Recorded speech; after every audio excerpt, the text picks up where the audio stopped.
Good morning, Moldies. We're back to that time of year where coffee. I just have 1 cup a day. That's how I keep things controlled, calm, but I don't let anyone dull my sparkle, especially on a Monday, a dreary Monday that's humid. It's so weird. It's like that kind of day where I think it's going to be like super hot out or super chilly out, and I'm like, ooh, I better wear long sleeves, double, and it's warm. Might also be the coffee. So I go through periods of coffee free. People ask me a lot of times about functional medicine hacks. Should I do coffee? Should I not do coffee? Is it good for me? Is it bad for me? Coffee in general is not bad for you. It's actually one of the best liquids that isn't water that you can drink.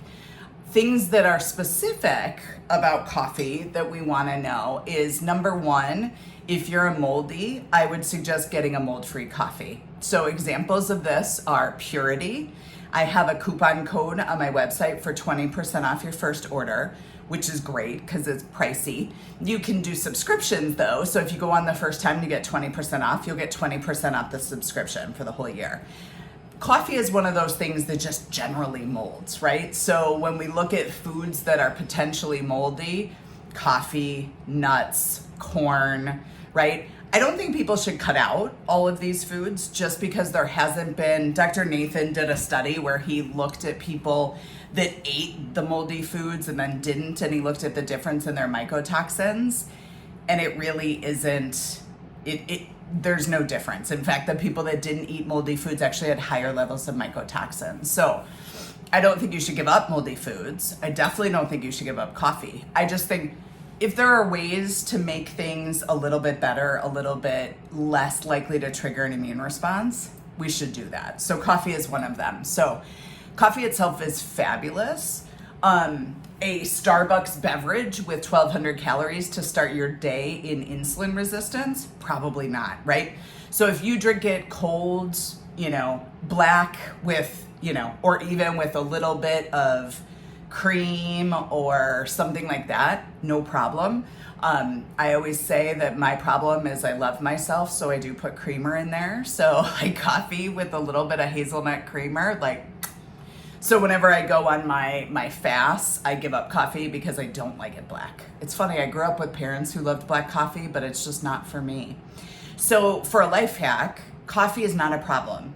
Now, people will argue with me that they have adrenal fatigue and should they still have coffee?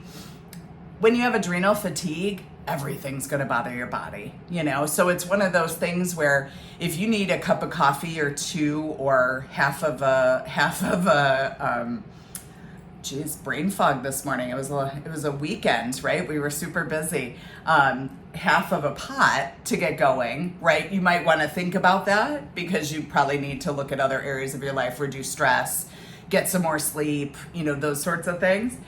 But if you love your morning coffee and it is such a part of your day and it's like wrapping yourself in a hug, there's no need to get rid of that. Coffee is the juice of the gods, right? So if you're drinking it till 5 at night, I will probably tell you no caffeine past noon, just for your circadian rhythms and for getting a nice deep sleep, but that's it.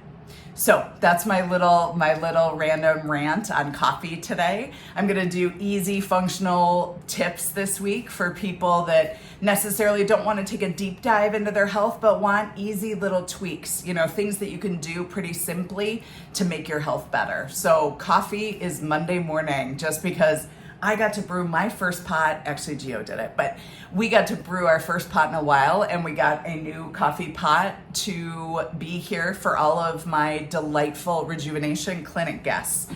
We also got wine. So we got both ends of the spectrum. So if you come in the morning, coffee. If you come in the afternoon, mimosas. I think it sounds like the perfect winning combination. So everybody, I hope your Monday starts with a smile. I love you guys so much. Big hugs and a lot of love.